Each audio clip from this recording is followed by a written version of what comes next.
Un fuerte ruido metálico se escucha en toda la calle. Se puede apreciar como un mecanismo está haciendo un gran sobreesfuerzo. Y es que hombre cabezón está en el ascensor llegando a su nueva casa y acaba de darse cuenta que tiene un problema por delante igual de grande que su cabeza.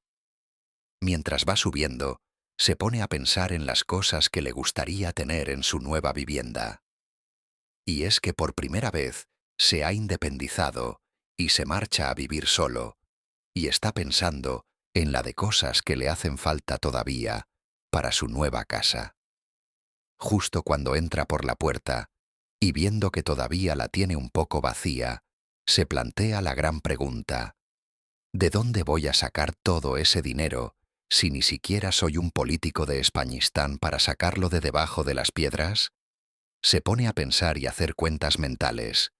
Muebles, una televisión de tamaño considerable y proporcional al tamaño de su cabeza. Utensilios de cocina incluyendo manteles de corazones con la cara de mujer cabezona. Toallas, ropa de cama y un largo etcétera de cosas tiene aún pendientes. Durante años, hombre cabezón aprendió muchas cosas. Aunque parezca torpe y más corto de mente que su propio cuello, sabe cómo funcionan los mercados. Sabe cómo funcionan las empresas. Sabe cómo funciona el PIB de un país. Pero nadie le explicó algo mucho más simple. El cómo funcionan los primeros meses de una persona que se va a vivir sola. En su grupo de amigos, es el más adelantado y el primero que se ha independizado. También fue el primero en otras cosas, pero eso ya sería otro tema. El hecho de ser el primero en irse a vivir solo hace que sea el primero de su grupo de colegas en recibir más golpes de realidad que puñetazos un saco de boxeo de Ilia Topuria. Y es que su círculo de amigos no sabe el dinero que cuesta vivir los primeros meses de una vida solitaria en una nueva vivienda. Y claro, él no ha tenido esa lección aprendida de nadie cercano para poder haberlo previsto de antemano. Cuando está en el salón, se pone a mirar su teléfono y ve el cargo en su cuenta bancaria de su primer mes viviendo solo, el cargo de la luz, del agua y de su primera compra en cosas para la casa, la cual hizo en el bazar chino de la calle de al lado, porque se estaba empezando a quedar más pelado de dinero que un jubilado a final de mes. Es ahí cuando se da cuenta del primer choque financiero cuando vive solo, el llamado coste de empezar. Antes de ahorrar, de invertir y de pensar en el futuro, primero tiene que construir una casa funcional desde cero. Y eso cuesta dinero. Cosas que nunca pensaba comprar aparecen de repente. Sartenes, cuchillos, papel higiénico, bombillas, productos de limpieza. Al fin y al cabo, pequeños gastos que terminan siendo muchos gastos. La suma de esas pequeñas cosas puede consumirle 1 o 2 meses de salario. Y eso nadie se lo advirtió. Ahí aparece la primera regla financiera real cuando alguien se va a vivir solo. No confundir independencia con estabilidad. Mudarte no significa que tu economía esté lista. Solo significa que empieza una nueva etapa. Durante los primeros meses, la economía suele ser frágil, porque todavía no suele haber una estructura. Hombre cabezón se sienta en el sofá. Un sofá barato. Mira las facturas otra vez. Y empieza a entender algo importante. Cuando empieza a vivir solo, su primer objetivo financiero no es ahorrar mucho dinero. Es organizar su sistema de gastos. Antes, la vida financiera doméstica tenía menos piezas, menos servicios, menos pagos digitales, menos microgastos. Hoy la economía personal está llena de pequeños drenajes, suscripciones, aplicaciones, servicios. Cada uno parece pequeño, pero juntos construyen una estructura pesada. Y cuando vives solo, tú eres quien sostiene todo eso. Y eso pesa mucho. Como le pasa a cuerpo de hombre que sostiene semejante cabeza. Hombre cabezón saca su maletín comprado en Vinted. Coge una libreta y apunta 3 palabras clave: base, margen y protección. Esas palabras son sus 3 pilares financieros. La base es el coste mínimo para vivir. Alquiler, servicios básicos, comida.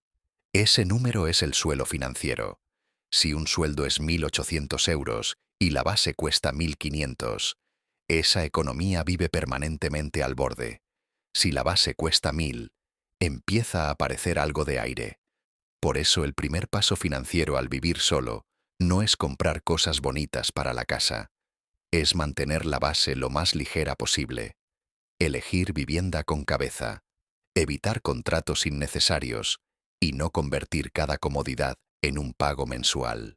Luego aparece el margen. El margen es el dinero que le queda después de pagar todo lo básico. Ese margen tiene 3 destinos posibles: imprevistos, ahorro y mejoras de vida. Pero al principio, ese margen no debe dispersarse, debe concentrarse en algo muy concreto: el colchón. Aquí llega el concepto que separa a quienes sobreviven económicamente de quienes viven siempre al límite. El fondo de emergencia. Algo ideal para 3 a 6 meses de gastos básicos. No es dinero para invertir. No es dinero para gastar. Es dinero para dormir tranquilo y poder hacer frente a cosas como una avería, una pérdida de empleo o un gasto médico, entre otros muchos imprevistos que puedan surgir. La diferencia entre tener ese fondo o no tenerlo es enorme. Tan enorme como la almohada que tiene que usar hombre cabezón. Sin el fondo de emergencia, cualquier problema se convierte en deuda. Y con él, el problema se convierte solo en un gasto. Por otro lado, hay que tener en cuenta que el sistema económico sigue funcionando alrededor. El banco envía ofertas de crédito. Las tiendas ofrecen pagar en cuotas. Plataformas de streaming y de otro tipo siempre ofrecen comodidad mensual. Todo el sistema empuja en una dirección muy clara: consumir antes de consolidar tu base financiera. Pero hombre cabezón empieza a entender la lógica real. La independencia financiera no empieza comprando más cosas, empieza reduciendo vulnerabilidad. Por eso, el pilar financiero de la protección es tan importante tenerlo bien definido mediante el fondo de emergencia. Entonces, nuestro protagonista cierra su libreta, se ajusta su corbata del Betis, mira alrededor sabiendo que faltan cosas en su apartamento todavía, pero entiende cuáles son sus primeros pasos a dar. Porque los primeros pasos financieros al vivir solo no son espectaculares, son silenciosos. Como pueden ser: controlar gastos fijos, construir un colchón de seguridad, evitar compromisos financieros innecesarios o diseñar tu economía personal como si fuera una pequeña máquina. Porque cuando esa máquina funciona bien, vivir solo deja de ser una lucha constante y empieza a parecerse mucho más a lo que siempre prometieron: independencia real. Si has llegado hasta aquí, apoya el canal con un like y suscríbete para más contenido como este.